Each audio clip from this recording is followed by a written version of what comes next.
Saudação a todos, aqui é André Michelin, sejam muito bem-vindos ao nosso espaço de celebração em Candelária. A gente está participando de um projeto de uma plantação de igreja aqui nesse bairro e dentre as várias atividades que a gente tem, a gente também assiste a um grupo de crianças. Então eu gostaria de te convidar, se você entende que o nosso trabalho é sério, você acredita naquilo que o Senhor nos deu para fazer nesse tempo e gostaria de dar um suporte, você pode também cooperar para a manutenção desse projeto, por exemplo, adquirindo uma das nossas canecas. Você tem a opção em cerâmica ou, se preferir, em alumínio. Como é que você faz para adquirir? Você pode nos enviar uma mensagem pelo direct. Nós te informamos todo o procedimento. É isso. God bless. Meus irmãos, muito bom dia. Que ótimo estarmos juntos hoje, uma nova ocasião. Hoje é a nossa 18ª celebração. Estou profundamente grato ao Senhor por tudo quanto a gente já experimentou até aqui, quanta maravilha a gente já contemplou e quanta riqueza a gente já desfrutou. Então, se eu pudesse fazer uma síntese, desde o princípio, a gente está conversando nesse ano sobre o que significa ser discípulo. Então, a gente tem aprendido sobre discipulado. Então, a gente tem percebido qual é o significado, quais são as implicações. Por exemplo, uma pergunta que a gente tem procurado responder é, de fato, o que significa e o que implica ser um discípulo de Jesus Cristo conforme o Novo Testamento? Porque essa é uma palavra muito distorcida, sabe? Começando do óbvio, só Jesus pode ter discípulos, entendeu? Eu sou um discípulo de Jesus de Nazaré nesse tempo e para esse tempo, mas eu não tenho capacidade alguma de ter discípulos. Simples assim. Falando esse óbvio, eu sei que já destruiu um monte de heresia, entendeu? Eu posso ser um discípulo mais experiente que alguns, eu posso ter chegado na caminhada antes, mas eu não tenho condição de ter nenhum discípulo. Se ainda porventura pairar algum tipo de dúvida, esclareço. Para que eu pudesse ter um discípulo, eu precisaria ter nascido de modo virginal, vivido meus 33 anos de ministério terreno incólume, sem pecar, ascender a cruz, entendeu? Entregar-me, ao terceiro dia ser ressuscitado pelo Espírito Santo, passar mais 40 dias demonstrando cabalmente que eu estou vivo, ensinando os meus, nesse caso, os meus discípulos, e depois ser assunto aos céus, entendeu? Assentar-me à destra da majestade, de lá reger toda a criação e esperar que meu Pai me mande voltar. Aí sim eu estou habilitado a ter discípulos. Pelo olhar de vocês, já percebo que isso é de impossível concreção, eu fico no meu lugar. Pronto, é simples assim. Eu não tenho condição de ter discípulo e com isso estou dizendo que ninguém na face da terra também o tem. Só Jesus pode ter os seus discípulos. Então a grande pergunta é exatamente essa. O que significa, o que implica, por exemplo, conforme o Novo Testamento, ser discípulo de Cristo? Para que a gente responda essa pergunta, a gente já lançou mão de 18 celebrações, entendeu? A gente tem conversado exatamente sobre isso. E a gente tem tomado uma das dádivas que Deus nos tem concedido, que é o livro da igreja. A gente tem a biblioteca do Espírito Santo à nossa disposição. Então, a gente tem percorrido as narrativas do Evangelho a fim de que nós nos guiemos por aquilo que o Senhor propõe e afirma. Então, se a gente quer saber o que significa ser um discípulo de Jesus, nada melhor do que Ele mesmo dizer para a gente.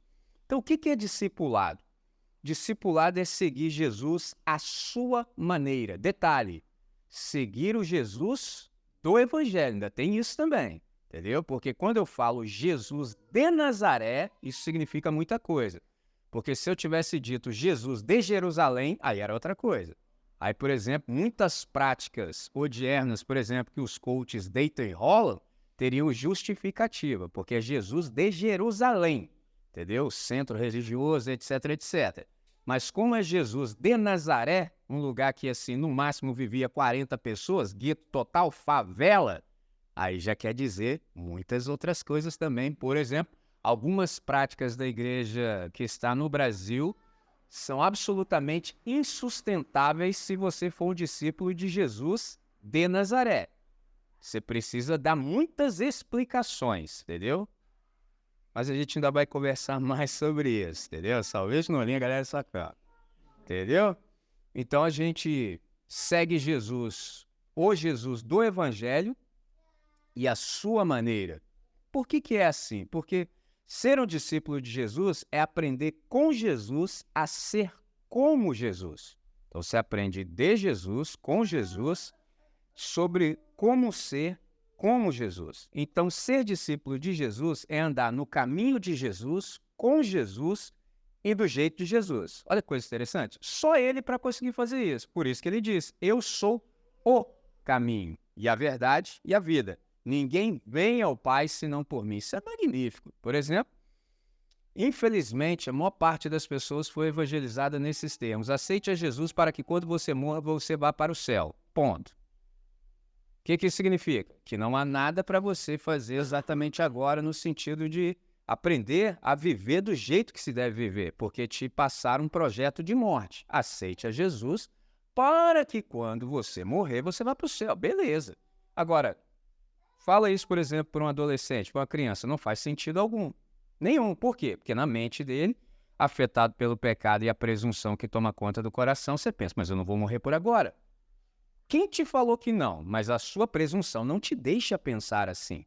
Por isso que quando você vai a um sepultamento, tem uma galera lá que fica com aquela cara, como se uma coisa assim, fenomenal tivesse acontecido. Mas está escrito, tu és pó e ao pó tornarás.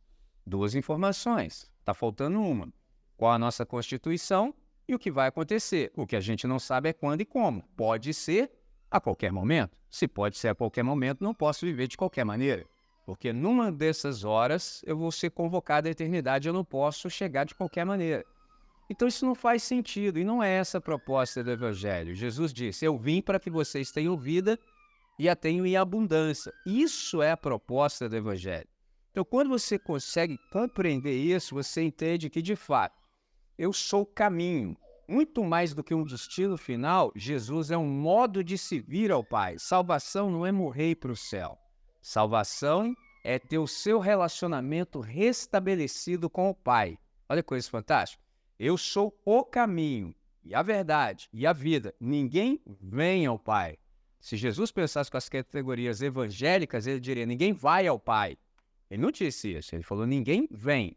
E se você usa massa e você fala, que você pensa, mas me ensinaram que Deus está distante lá no céu, que Ele não participa das nossas angústias aqui na terra. Aqui é cada um por si, Deus contra todos. Entendeu? Pegou a visão? É Titãs. Entendeu? Para quem não pegou a referência dos 80. É assim, então. A Jesus, numa frase, resolve tudo. Ninguém vem ao Pai senão por mim. Espera aí. Mas ele está sobre a terra quando ele disse isso. O que ele quer dizer com isso? Que eu e o Pai somos um. Então eu sou o caminho, eu sou a maneira. Muito mais do que o destino final, eu sou o modo como você vai percorrer o caminho. Eu sou a verdade. Sem o caminho não se vem, sem a verdade não se crê, sem a vida não se vive. Tudo na mesma pessoa. É magnífico. Por isso que só Jesus pode ter discípulos. Eu não tenho a menor condição de sustentar isso. Eu me lembro uma vez, eu estava na Argentina e eu estava andando pela rua, a gente estava numa van, uma galera, um grupo de skatistas, e eu olhei no muro, estava escrito esse versículo, lógico, em espanhol. E aí eu li e falei, olha que legal. Aí eu pensei, assim, fiquei pensando, aí enquanto eu pensava, a pessoa que estava ao meu lado falou assim, como é que uma pessoa pode ser tudo isso? Aí eu olhei para ele assim e falei, eu sei.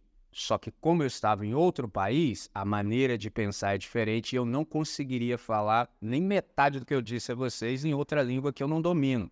Entendeu? Era a primeira vez que eu estava lá. Mas eu sabia como é que uma pessoa pode ser tudo isso.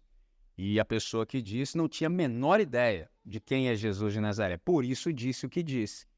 Então, quando a gente tem essa compreensão, a gente começa a perceber, de fato, o tamanho de Jesus e por que só ele está habilitado a ter discípulos. Então, reitero, ser discípulo de Jesus é andar no caminho de Jesus, com Jesus e do jeito de Jesus. Eu sou o caminho, a verdade e a vida. Ninguém vem ao Pai senão por mim. Então, salvação não é para quando morrer e para o céu. Salvação é ter o seu relacionamento restabelecido com o Pai a partir de agora.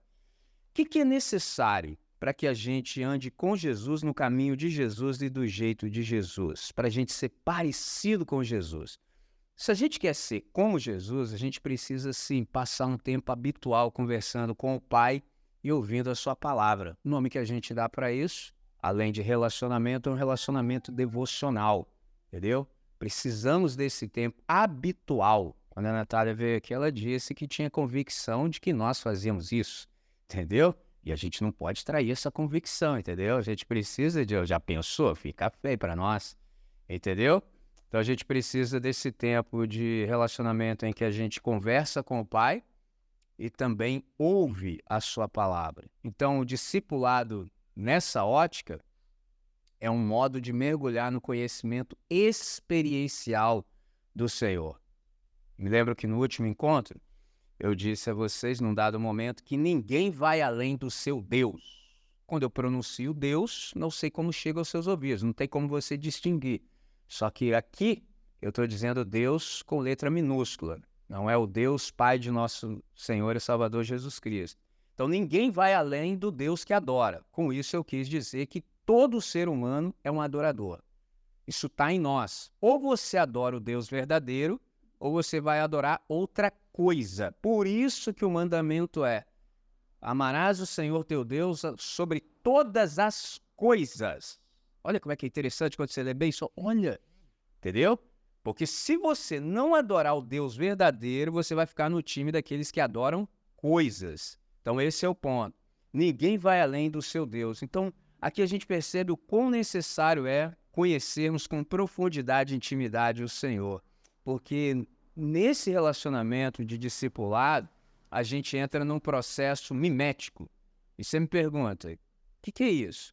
É porque a gente vai aprender a arte através do ensino da imitação. Observe, 1 Coríntios capítulo 11, o verso 1, diz assim: sede meus imitadores, como também eu sou de Cristo. Isso é o apóstolo Paulo dizendo: sede meus imitadores, como também eu sou de Cristo. Já ouvi algumas vezes as pessoas falando: rapaz, que moral Paulo tinha de dizer sejam meus imitadores. Eu falei: pô, irmão, você não leu bem isso aí, não. O que o Paulo está dizendo, eu não sei se o português assim perfeito não ajuda a compreensão. Paulo está dizendo uma coisa simples: vocês percebem como eu sou imitador de Cristo? Aí a resposta, como é visível, ou seja, ele demonstra, ninguém poderia refutar, falar assim: claro, então, imitem-me a moda como eu também imito a Cristo. Vocês não me percebem imitando a Cristo? Façam o mesmo. O que isso aqui quer dizer? Que como nenhum ser humano está habilitado a ter discípulos, você, no máximo, é um discípulo que já caminha com o Senhor há mais tempo. Então, quando chega alguém novo, ele olha para você como você imita a Cristo e imita isso que ele vê, até chegar o dia em que ele pode imitar a Cristo diretamente. Só que isso leva tempo, muito tempo. Pegou a ideia? Então, a quem nós elegemos e imitamos é a pergunta da hora. A quem nós elegemos e imitamos? Se a gente está nesse processo mimético de imitação, a resposta é: nós só imitamos aqueles a quem nós admiramos. Você nunca imita jamais alguém sobre quem você não exerce a admiração. Exemplo, observe isso. Por que nós adoramos a Jesus de Nazaré? Mateus capítulo 7, entre os versos 28 e 29, Jesus diz, o texto sagrado diz assim, falando acerca do ensino de Jesus. Mateus registra: quando Jesus acabou de proferir estas palavras, palavras que nós reconhecemos como o ensino do monte, estavam as multidões admiradas, maravilhadas da sua doutrina, do seu ensino. Aí a pergunta é: por quê? Resposta: porque ele as ensinava como quem tem autoridade e não como os escribas. Qual é a ideia aqui? A palavra já foi dita hoje: autenticidade, originalidade. Os escribas firmavam seu ensino em outros. Então ele citava sempre alguém. Fulano disse, o outro repetiu e eu falo também. Jesus dizia assim: ouviste o que foi dito aos antigos. Eu, porém, vos digo. Rapaz, até o cara que estava dormindo nesse dia acordou. Falou: quê? Ninguém nunca falou assim. O que ele estava dizendo é o seguinte: vocês leram que o Moisés falou isso, mas eu queria dizer a vocês que quando eu mandei o Moisés escrever o que ele escreveu, não é com essa intencionalidade e com essa interpretação que vocês estão aplicando ao texto. É do meu jeito. Rapaz, isso deu um corre-corre em Israel, entendeu? Essa é a ideia. Então, as multidões ficaram admiradas. Quem é que a gente elege, quem a gente imita? Só quem a gente admira. Aí a pergunta é, o que é autoridade? Porque eles ficaram admirados porque Jesus ensinava como quem tem autoridade. E o contraste era com os escribas que não tinham autoridade. Então, autoridade é a capacidade de provocar admiração. Quem fala com autoridade sempre provoca em você admiração. Você fica maravilhado. É uma coisa sensacional. Então, a gente está dentro da conversa que a gente traça sobre discipulado, quais são as implicações, o que significa, a gente chegou exatamente na parte do perdão e rendeu muito. Então a gente está procurando discernir qual é a relação do discípulo do Deus perdoador com o perdão. E para hoje, para nossa reflexão, para a gente embasar, eu tenho 2 textos. Um eu leio agora, e o segundo exatamente na parte final, quando a gente fizer a aplicação. O primeiro texto está em Lucas. Evangelista Lucas, o terceiro historiador. Lucas, capítulo 23. Identifique o Evangelho segundo Lucas, capítulo 23. Chegando lá, identifique o verso 34. Lucas, capítulo 23, versículo 34. Nós estamos exatamente no episódio da crucificação. Há pouco, quando os irmãos cantavam, eu fiquei feliz de perceber como é que o Senhor nos dirige através do seu Espírito. A canção foi extremamente pertinente. Aqui nós estamos na crucificação e vamos ver a palavra do Senhor. Olha o que ele diz na cruz. Pai, perdoa-lhes porque não sabem o que fazem. Deus nosso Pai, nós queremos te agradecer por essa nova ocasião, por essa nova oportunidade. Nós já nos maravilhamos ao longo do processo, estamos desfrutando desde o primeiro instante da riqueza do encontro, da riqueza da celebração, e nós te agradecemos profundamente por isso. Agora, em específico, nós temos a oportunidade de nos acercar do Santo Livro. E nós já obtivemos o texto e agora nós queremos, de fato, continuar ouvindo a Tua voz para que o Senhor nos dê a Tua palavra. Para tanto, nós suplicamos sempre abertura de compreensão, de modo que a gente venha reter no coração tudo aquilo que foi importante. Não nos deixes desviar a atenção por razão nenhuma, mantenha-nos presente no presente, de tal modo que possamos, de fato, ouvir e continuar a ouvir a Tua santa voz. Para o máximo louvor da Sua glória, em nome de Jesus. Amém, Senhor. Amém. Muito bom, muito bom. Pai, perdoa-lhes porque não sabem o que fazem. Se a gente conversa sobre perdão e olha para Jesus de Nazaré, o nosso Senhor, a gente percebe que Jesus é a palavra personificada. Então, Jesus, na verdade, ele é a personificação do seu próprio ensino, porque Jesus vivenciou e ensinou. Jesus não é esquizofrênico, não há nenhuma dicotomia, não há nenhuma disparidade entre o que Jesus fala e o que se verifica na vida. É um negócio fantástico, ele não incorre nesses equívocos. Então, por exemplo, há algum tempo, eu me lembro de num dos sermões ter feito menção acerca do suplício da cruz. Nós cantamos há pouco, quanto amor, quanta dor. E o nosso Senhor, em sua crucificação, ele pronunciou aquilo que veio a ser conhecido como as 7 palavras da cruz. O que são as 7 palavras da cruz? São 7 frases curtas, porém significativas, que reunidas lançam luz sobre a sua cruz. Magnífico. E é interessante observar alguns detalhes que nenhum dos 4 evangelistas registrou todas elas. Nenhum. Por exemplo, tanto o Mateus quanto o Marcos registraram tão somente o grito de abandono. Aí você fala, bom, se ambos registraram só uma frase, então restam ainda 6. Aí que é interessante. As 6 restantes, o Lucas registra 3 e o João registra 3. E outra coisa interessante de se perceber é que nenhuma dessas frases foi proferida com amargura ou com queixa.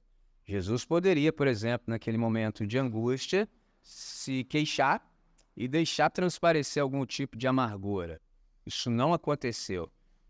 Interessante que cada uma delas é uma expressão, por exemplo, do seu grande amor por nós, da sua terrível incumbência de carregar os pecados da humanidade ou do seu triunfo e vitórias finais. Então, se você observa, as 3 primeiras palavras da cruz retratam Jesus como o exemplo. Jesus é o exemplo por definição, por excelência.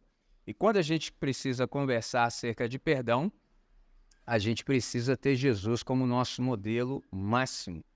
Interessante que essas palavras, sobretudo essas 3 primeiras palavras da cruz, elas expressam o amor que ele demonstrava pelos seres humanos.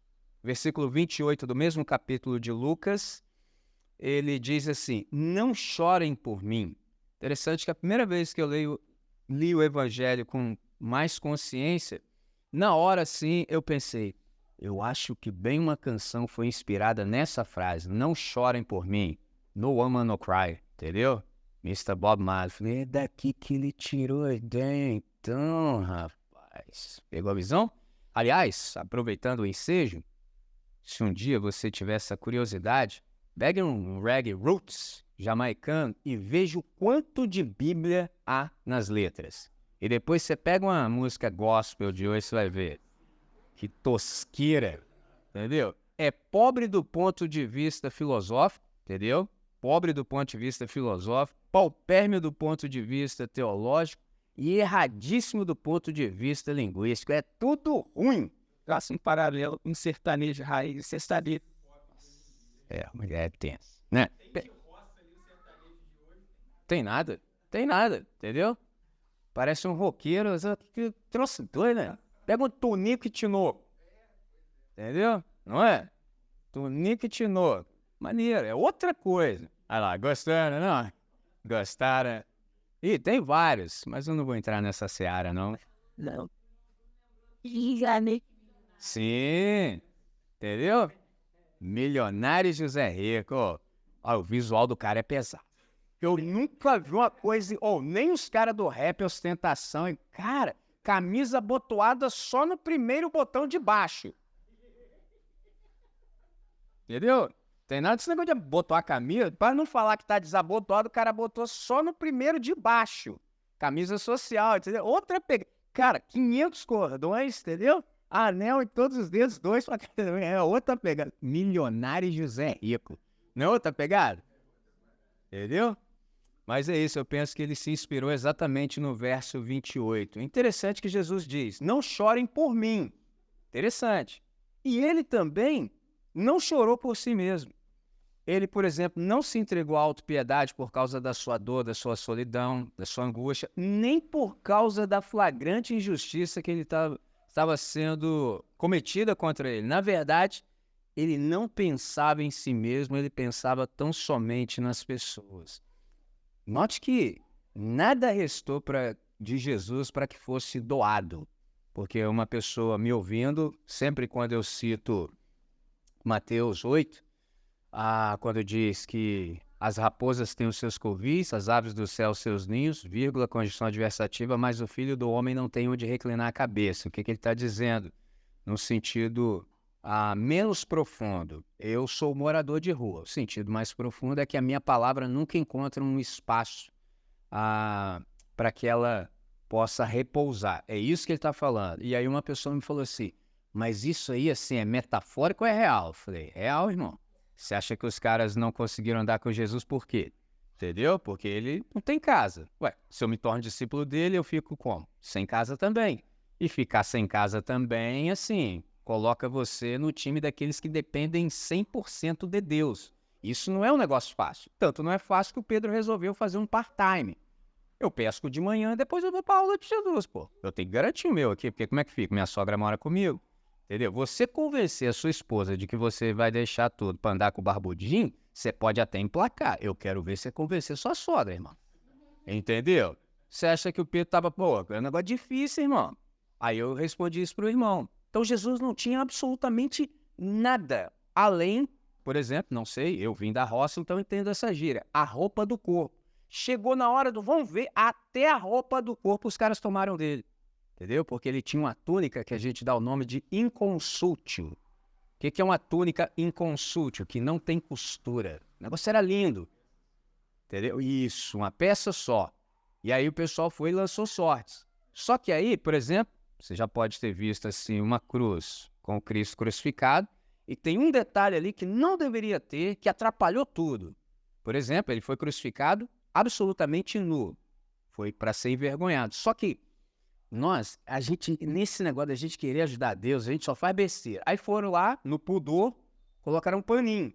Só que colocaram o paninho onde não poderia colocar o paninho. Entendeu? Porque aquilo ali também é uma comunicação. Por exemplo, o pessoal estava escarnecendo dele, colocando o nu, da pela. Por exemplo, quando eu comecei a fazer o estudo do EBQ, eu me senti absolutamente nu na frente dos irmãos. E aí fui conversar com quem pode, né? Falei, Senhor, mas é dessa pegada mesmo? Ficar pelado em frente dos outros? Aí a resposta veio pressa. Ou é assim, então esquece. Porque da outra maneira já tem um monte fazendo. Então você vê aí o que você quer. Eu falei, não, eu já tô querendo, é pelado mesmo sendo. Falei, olha que interessante. Então, para os escarnecedores, Jesus estava nu. Só que para quem estava conectado com Deus, era uma grande comunicação. Qual? Se ele está nu, por exemplo, ele é israelita, ele é um judeu, então ele é circuncidado. O que aquilo ali significava? Eu tenho pai.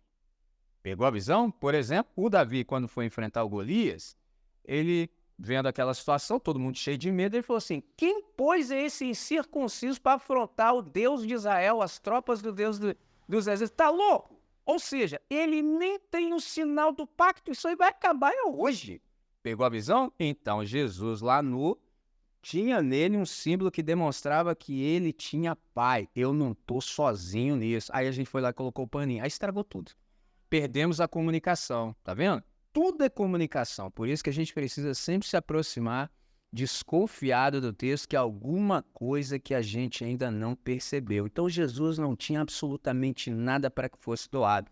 Até mesmo as suas vestes lhe haviam sido tiradas. Mas ele ainda foi capaz de dar às pessoas o seu amor. Então, quando a gente olha para isso, a gente percebe a cruz, a gente se dá conta de que ela é uma referência de autodoação.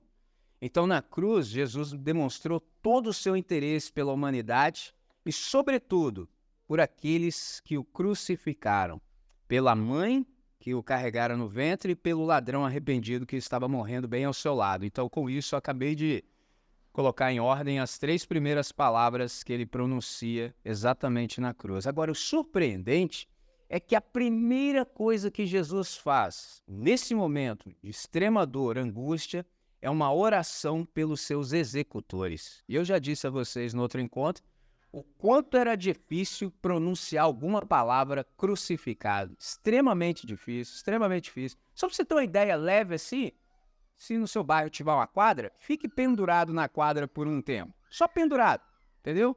Você vai ver como é que o negócio é tenso. Chega uma hora que você não aguenta mais. Agora imagina pregado, entendeu?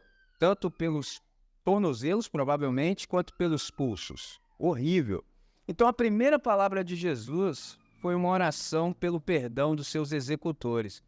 Pense em quanto isso é extraordinário. Sofrimentos físicos de Jesus, físicos e emocionais, já haviam sido quase insuportáveis. Ele havia sido despido, colocado sobre o madeiro, e certamente as mãos ásperas dos soldados que haviam manejado os martelos o fizeram de modo desajeitado, entendeu? Nossa, tipo assim, é mais um, entendeu? Provavelmente, eu já falei isso para vocês em outra ocasião, eram muitos crucificados, muitos. Tipo assim, uma média de 500. Então, era uma atração do dia. Você ia lá ver quem estava lá hoje. Por exemplo, eu tenho 2 amigos que vieram da Baixada Fluminense. Posso até citar o nome dos 2, são primos, andam de skate comigo. Um se apelido Linha Direta e o outro é o Tapuru. Eles vieram de uma realidade que se você fizesse feio no bairro, os caras já colocavam o seu nome no poste para você ir para a terra do pé junto, comer mato pela raiz, entendeu? Pegar o paletózão de madeira. Então a curiosidade deles era sempre passar lá no poste para ver quem ia. A ideia dos caras. Isso hoje. Até que um dia eles estavam aprontando muito no bairro, colocaram o nome deles lá no poste. Diz eles que foi brincadeira, mas eles também não moravam mais lá. Tipo assim, já deixaram de morar lá. Para não correr o risco, né, irmão? Né? Sapando, eles dizem que foi brincadeira. Então, era muito comum nos dias de Jesus a crucificação e também ir lá ver quem estava crucificado. Agora, a questão aqui é exatamente essa. 3 perguntas. Será que nessa situação, será que Jesus iria pensar nele pelo menos por um instante? Será que Jesus reclamaria de Deus como Jó o fez, ou mesmo imploraria por vingança? Ou então, será que ele demonstraria pelo menos um pouco de autopiedade? São 3 perguntas possíveis e a resposta é absolutamente uma: não. E por que Jesus não fez nada disso? Porque Jesus só pensa exatamente nas pessoas. Ele bem que poderia ter gritado de dor, mas a sua primeira palavra magnífica é uma oração pelos seus inimigos. Os 2 criminosos que estavam bem ao seu lado praguejavam e falavam mal. Interessante que Jesus não. Os 2 estavam nessa, até que um teve uma percepção, tipo assim, teve uma epifania. E o que o Senhor faz? Interessante que, como eu disse há pouco, que Jesus não é esquizofrênico, que não há, por exemplo, disparidade nele entre o que ele fala e o que ele vive. Exatamente aqui, ele demonstra pela prática o que ele ensinou no monte. Ele ensinou, por exemplo, em Lucas, capítulo 6, versos 27 e 28, ele diz assim, observe os verbos: amem os seus inimigos, façam o bem aos que os odeiam, abençoem os que os amaldiçoam, orem por aqueles que os maltratam. Pô, para falar isso aqui, só se você viver isso aqui, percebe? Na pior situação de angústia absoluta, Jesus demonstra que é assim mesmo. Aí eu e você ficamos como nisso? Entendeu? Eu e você ficamos como diante de um exemplo esmagador como esse, Jesus orando pelos seus executores. Aí a gente aprofunda um pouco mais e pensa assim, por quem afinal Jesus estava orando? Sem dúvida, em particular, ele estava orando pelos líderes judaicos, religiosos que haviam o rejeitado como Messias. Ele deixou vários sinais, por exemplo, se você ler o Evangelho segundo João, o João ele trata dos sinais, que a gente chama também de milagres. Então, no Evangelho de João, ele elencou 7 sinais que demonstram que, de fato, Jesus de Nazaré é o Messias esperado. Porque tudo o que Jesus faz demonstra sua identidade messiânica, de modo irrefutável. Vocês vão de perceber, sobretudo lendo o Evangelho segundo João, que onde Jesus está, sempre tem os fariseus atrás. E aí chega uma hora que você fala assim, mano, já tô cansado de ver esses caras apanhando todo dia. A pergunta é, por que eles estavam sempre no encalço de Jesus? Porque era incumbência dos fariseus apontar de fato quem era o Messias. Então, por isso que eles estavam sempre lá para comprovar. Só que o problema é que cada vez que eles comprovavam, ao invés do coração se render, eles se embruteciam cada vez mais. Esse é o problema. Isso é uma lição magnífica. Todas as vezes que a gente ouve Deus e não fica do jeito que Deus quer, na próxima vez é pior. Porque você já estava duro, aí você refutou. Amanhã não vai ser melhor, vai ser pior ainda, que você está mais duro ainda. É um negócio horroroso. Foi isso que aconteceu. Então aqui Jesus faz essa oração pelos seus algozes, pelos seus executores. E é interessantíssimo que em resposta à sua oração, olha que coisa magnífica, eles ainda tiveram mais 40 anos de adiamento do juízo. E nesse tempo, milhares se arrependeram e passaram a crer em Jesus de Nazaré.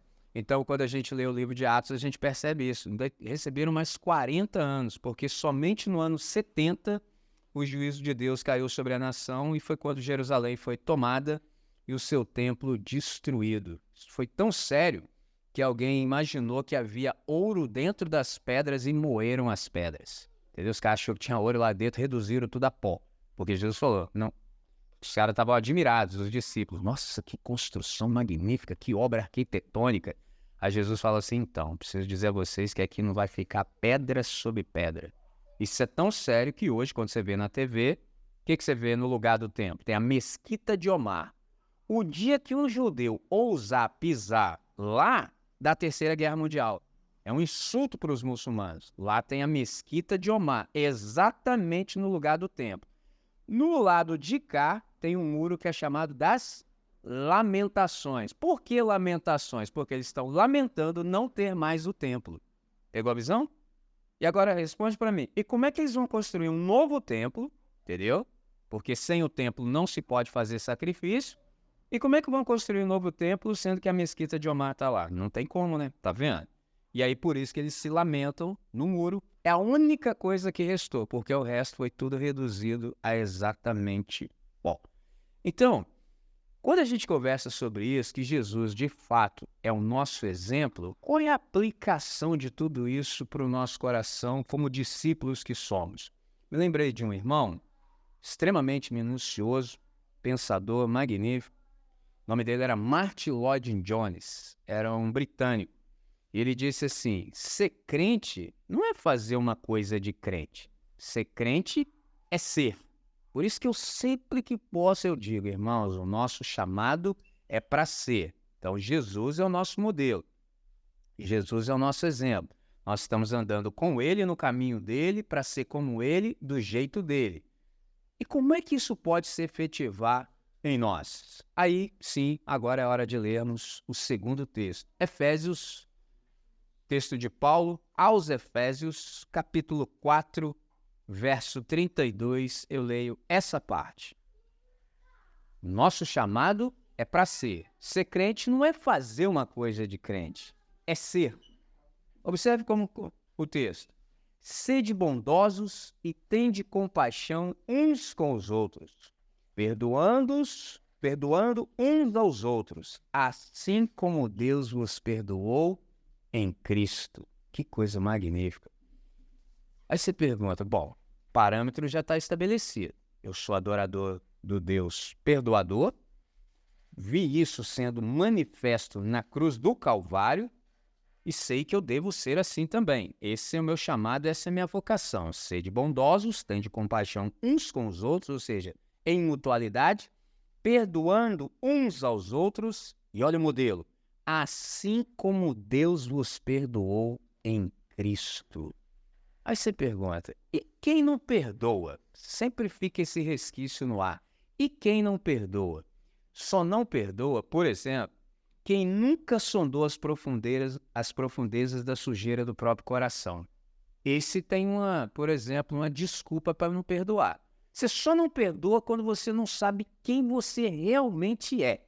Entendeu? Se você não tem esse vislumbre, nunca teve, você ainda tem assim uma possibilidade de pensar em não perdoar alguém. Entendeu? Por exemplo, quem nunca se viu como um miserável pecador, quem nunca experimentou o perdão total em Cristo, esse, por exemplo, jamais será capaz de perdoar o semelhante. Aí, quem não perdoa se torna, na verdade, um juiz, se torna um intolerante, um implacável, um arrogante, um orgulhoso. É aquele tipo de pessoa que jamais, sob hipótese alguma, vai aceitar uma repreensão. Entendeu? Porque ele não tem dimensão de quem ele é diante de Deus. Porque quando você tem esse choque de realidade, que a questão é essa, é um choque de realidade. Meu irmão, tudo está relativizado. Em que sentido? Eu sou esse traste. Deus me perdoou. Meu irmão está na mesma pegada.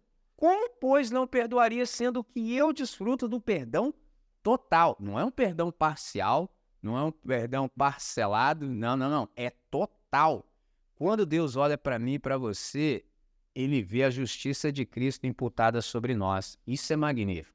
Então, isso restabelece o nosso relacionamento com ele e faz com que a gente possa viver em intensidade. Por exemplo, quem vive como perdoado, esse é capaz de compreender pelo Espírito de Deus e estender, ou seja, compreender o que aconteceu com ele mesmo e estender, por ação magnífica do Espírito Santo, o perdão que ele também recebeu àqueles que convivem com ele. Então você percebe aqui que a questão é exatamente essa, atitude. Assim como Jesus ensinou e demonstrou, não se espera menos de nós. Então a atitude é algo que está, por exemplo, para além do mero discurso. A atitude tem que ver com concreção e com algo prático. Então, como é que a gente faz para viver isso? A gente precisa sempre, em todo o tempo, sobretudo no nosso momento devocional, ler o texto contra nós mesmos, entendeu? Você tem que sempre ler o texto assim, Deus, isso aqui que eu estou lendo aqui, o quanto se aplica a mim, entendeu? Aí tudo fica relativizado. Aí, entre aspas, o outro é problema de Deus, entendeu? Porque o problema ali que você está vendo é seu, entendeu? Falando. Se aplicou diretamente a mim nesse exato momento que eu estava agora refletindo no que você falou e usando contra um pensamento que eu tive ainda ontem. Né? Porque aí o negócio é imediato. O cara nem vai para casa para pensar, não. Já vai confessando na hora. Vai. A sofisticação do ensinamento que está aqui no Evangelho é tão grande, e se você pensar que isso foi escrito, né, há milênios atrás, porque ainda hoje as pessoas pensam com a categoria da lei de talião. Olho por olho, dente por dente. Então você quer infligir àquela pessoa o mesmo mal que ela tinha infligido. Boa. Então é exatamente um pensamento nesse sentido que eu tive ontem, comentei lá em casa uma coisa nesse sentido, e aí agora vem a repreensão. Entendeu? É presto. Então, já que você fez essa intervenção muito pertinente, isso diz muito sobre você no sentido da sua nova identidade em Cristo. Só veio presto assim porque você é um filho, entendeu? Senão você ia dar continuidade a isso aí. Mas como você é filho de Deus, a repreensão é imediata. É imediata, entendeu? Igual assim, eu falei no tom bem-humorado, aqui a gente trata as coisas na maior leveza possível. Mas, por exemplo, aconteceu imediatamente, você sentiu a vontade de falar isso em público, entendeu? Porque tem gente que ouve e diz assim, o cara finge que não ouviu, vai embora, esquece, entendeu? E deveria ser assim todo o tempo. Deveria ser assim. Por isso que eu me vi muito com o coração inclinado que a gente tivesse o espaço de reação, que hoje eu penso assim, que já é assunto vencido. Todos nós vemos, por exemplo, a magnitude do que a gente experimentou. Eu ainda vou falar um pouquinho sobre isso daqui a pouco. Por exemplo, você me confidenciou quando nós viemos para cá que levou 2 dias para se recuperar psicologicamente do que a gente experimentou no domingo. E eu disse no próprio sermão, propriamente dito, aquela frase que nós cunhamos aqui, né? Que o Eider falou para o Hernani. Você tem noção do que aconteceu aqui? Entendeu? Porque tem uma hora que você tem que parar. Só assim, rapaz, isso não é normal.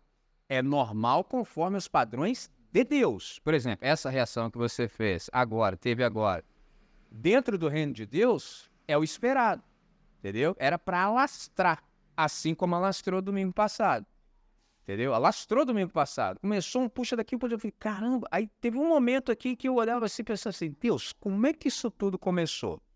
Uma pessoa essa semana perguntou para mim também, porque ouviu, tá todo mundo ligado. Muita gente que não está aqui, aliás, muito mais pessoas não estão aqui, acabam ouvindo. E aí um me perguntou, como é que você fez isso aí?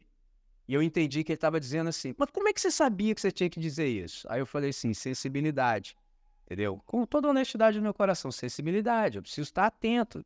Você precisa ver os movimentos do Senhor e se acoplar com ele, porque eu sou um co-pastor. Quem é o pastor é ele, então eu preciso olhar o que ele está fazendo, porque senão eu fico muito fora de sintonia, mas eu também me surpreendo, porque assim, por exemplo, de algum modo eu orei e falei, Senhor, e aí, qual é a ideia? E aí me vem um insight e eu trabalho nesse insight. Só que quando você vê a coisa acontecendo, tem uma hora que você, na sua alimentação, pensa assim, meu Deus do céu, entendeu? Porque olha as coisas que estavam dentro dos corações que foram expostas. E estava tudo aí dentro. E nós que estávamos aqui domingo passado, depois que tudo se desenrolou, como é que a gente pode negar que aquilo ali não foi a visitação do Espírito Santo? As conversas que nós tivemos a ponto de, por exemplo, acontecer imediatamente a convocação do Sr. Oswaldo, pai do Quer, e vocês estavam tendo essas conversas antes, sim, horas antes, tudo concatenando, tudo perfeito.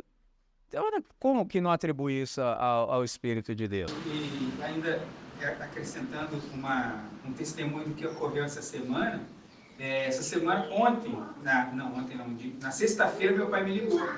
E meu pai me ligou, assim, bebido, num raro momento, assim, e a gente bateu um papo legal, e já me comprometi a ir lá pra gente sentar e bater um papo, assim, sem ele ter bebido nada. Sim. Para a gente botar essas coisas. É isso. É um progresso extraordinário. Assim, as claras, né? Sim. E eu espero ter a oportunidade de pedir perdão a ele. Aí. Tá vendo? É um negócio sensacional, cara. Tipo assim, eu confesso a vocês, há algumas coisas assim que eu acabo sabendo que não precisam ser divulgadas e eu tenho me maravilhado, sobretudo nessa última semana, o quanto Deus tem respondido algumas orações com velocidade. Porque algumas coisas podem demorar uma vida, cara. Pode demorar uns 10 anos, entendeu? Pode demorar muito tempo, entendeu? Pode você nem ver aquilo pelo que você orou. Pode. Então eu vi coisas, por exemplo, na última semana, eu falei, cara, mas isso foi ontem, eu pensei isso ontem, já está acontecendo. Domingo passado nós estávamos conversando exatamente sobre isso, perdão no âmbito familiar. Então, uma vez que Deus nos convencesse de que nós é que deveríamos tomar a iniciativa, pode ser que a gente aceitasse a ideia, porque tem isso também, entendeu? E você fala, que é isso, Deus? Não, eu me sinto ultrajado, e eu não vou. Aí ia ficar nisso aí para sempre, durante um tempo. Aí a gente aceitou a ideia e abriu-se um espaço, por exemplo, de ministração de graça, assim, muito rápido, entendeu? Eu tô maravilhado, porque assim, eu já tô andando com o Senhor há um tempo significativo e sei que algumas coisas levam muito mais tempo, entendeu? Muito mais, tem coisas que levam a vida inteira, entendeu? E eu vi isso acontecendo exatamente muito rápido. Então, mano, você tenta, quem já tentou cuidar de alguma planta sabe, Boa. se você está num terreno fértil, o negócio vai fluir muito melhor. Agora, se você não está num terreno propício, se você não tem a iluminação, a água necessária, pode ser que ocorra? Pode, nasce gramado no canto do asfalto, mas dificilmente você vai pegar ali na beira do asfalto, ali no meio-fio, e vai plantar um morango.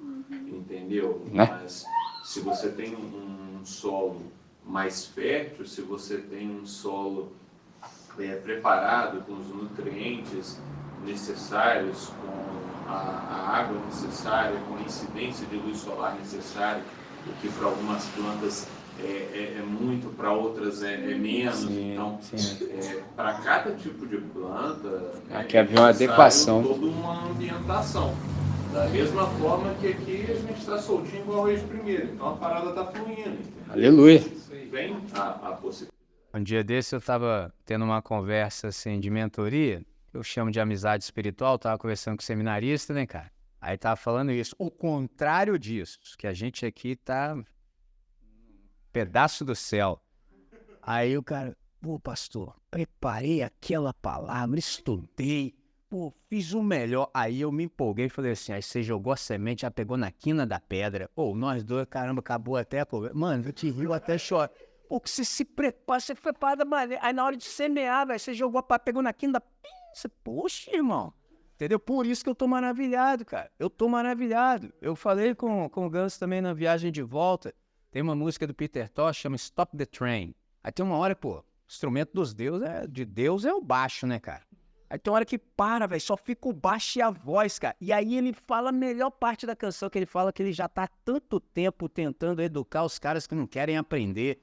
Ô, baixo em reggae, parece que o cara toca lá na frente, assim, a banda tá lá atrás, ele bota o baixo dele lá na frente, toca assim, entendeu? É maneira, cara, é a melhor parte, cara, é muito bom. Ele fala assim, quanto tempo eu já tô ensinando esses caras que não querem aprender? Pô, já vivenciei isso, entendeu? É tenso, cara. Então, assim, chegou um momento da minha vida que eu tenho me maravilhado, porque eu vejo coisas, por exemplo, eu disse algo junto com Deus, sutil, tipo assim, chegou no coração, no solo fértil, e aquilo que precisava ser resolvido, por exemplo, que não estava, por exemplo, no nosso controle, está sendo resolvido também. Eu já disse a vocês que qualquer pessoa, em qualquer lugar do universo que muda de ideia para o bem, é uma obra do Espírito Santo. Guarde isso. Qualquer pessoa, em qualquer lugar, circunstância, que muda de ideia para o bem, foi obra do Espírito Santo. Independente de conhecer Deus ou não. Então, coloca tudo isso dentro do contexto, se não está acontecendo. Por exemplo, alguns de nós aqui na comunidade tinham uma situação para resolver. Então, você foi convencido por Deus que precisava atentar para aquela situação. Mas a outra parte não te compete. Não está em você. Ainda que Deus fez também. Olha isso, cara.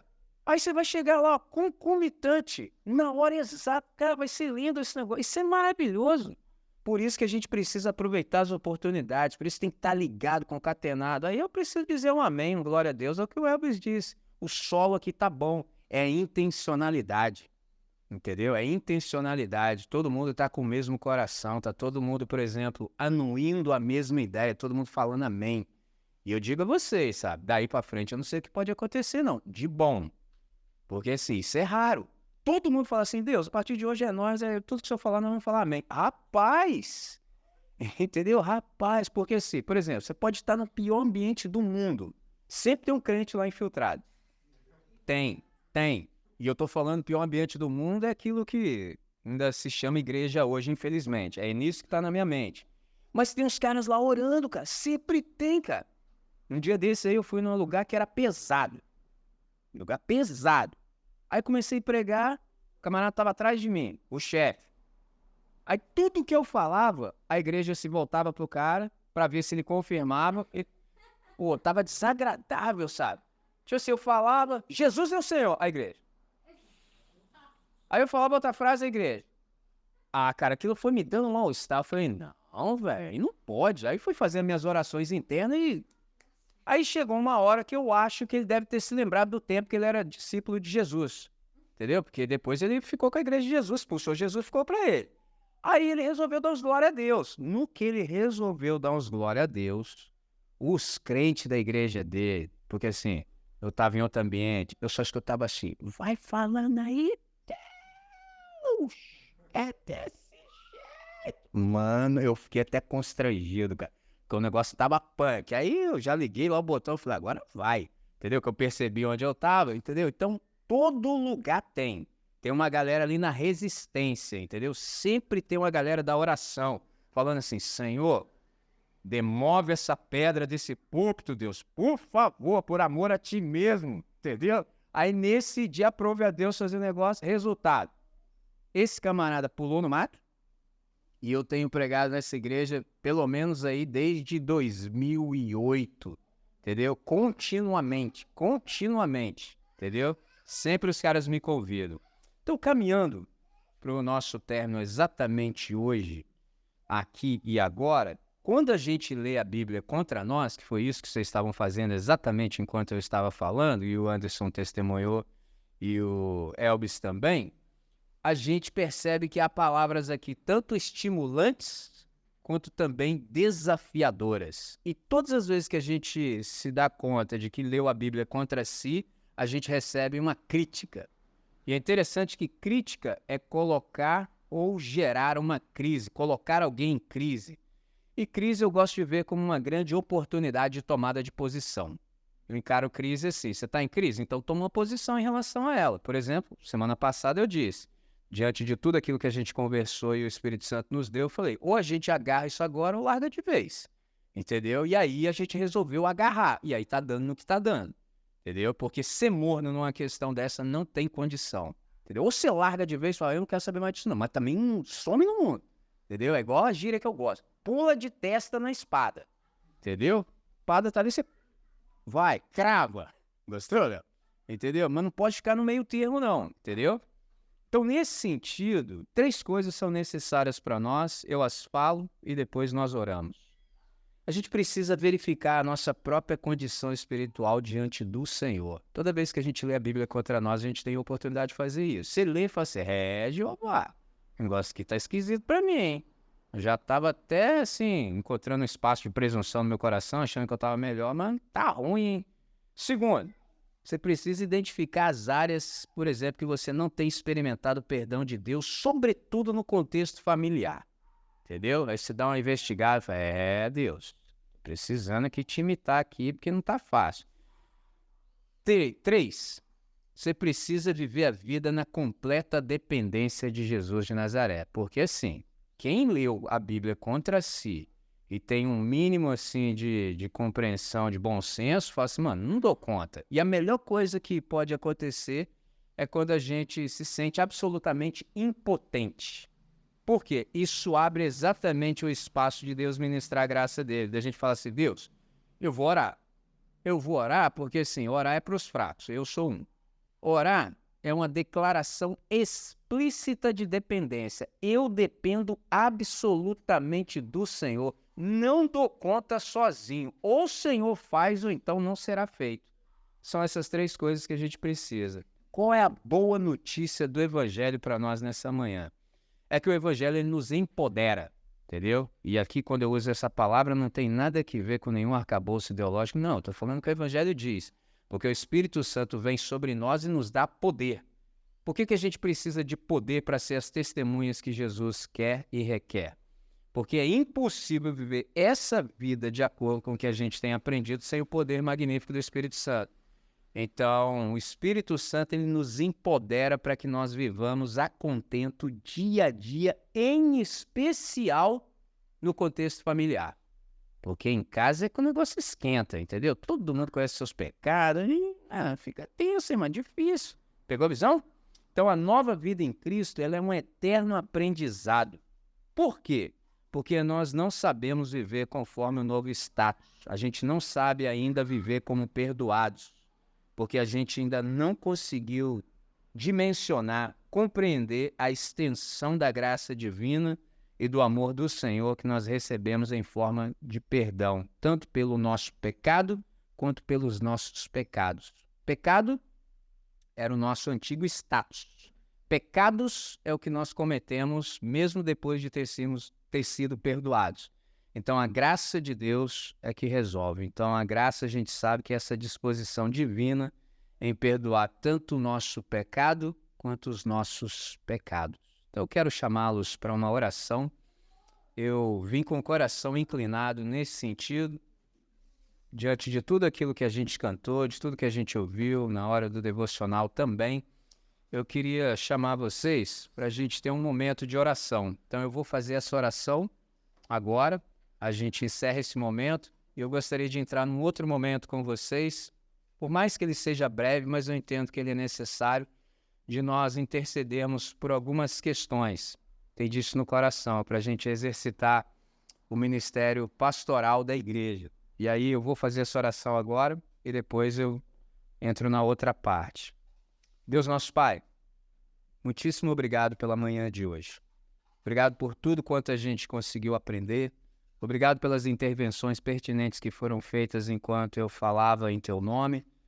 Obrigado por tudo quanto a gente pôde ouvir. Obrigado por podermos saber, a partir do testemunho dos irmãos, que o Senhor tem operado salvação em cada um de nós que aqui está, que tem te levado a sério, que tem se aberto à Tua palavra, que tem lido o texto contra si mesmo. Deus, nós queremos Te bendizer por isso, porque isso muito nos encoraja. A gente percebe que está na trilha certa, fazendo com Jesus, junto de Jesus, do jeito de Jesus, e por isso que o fruto tem sido esse. Então, nós queremos suplicar, no próprio nome do nosso Senhor, que cada uma das questões que estão sendo trazidas à luz, que elas possam ser solucionadas do Teu jeito para o máximo louvor da Sua glória. De modo que cada um de nós que aqui está, quando tudo for solucionado, quando o Teu nome for santificado, que a gente não tenha a menor dúvida de que foi o Teu Espírito quem nos precedeu e resolveu o que havia para ser resolvido. Nessa manhã, Deus, nós estamos profundamente gratos por sermos participantes de uma coisa tão bela que é a igreja. Nós Te bendizemos nessa hora e fazemos essa oração sempre no nome que é belo, nome do nosso Senhor, aquele que nós temos como modelo em todos os âmbitos da vida, Jesus de Nazaré, hoje e sempre. Amém. Amém. Muito bem.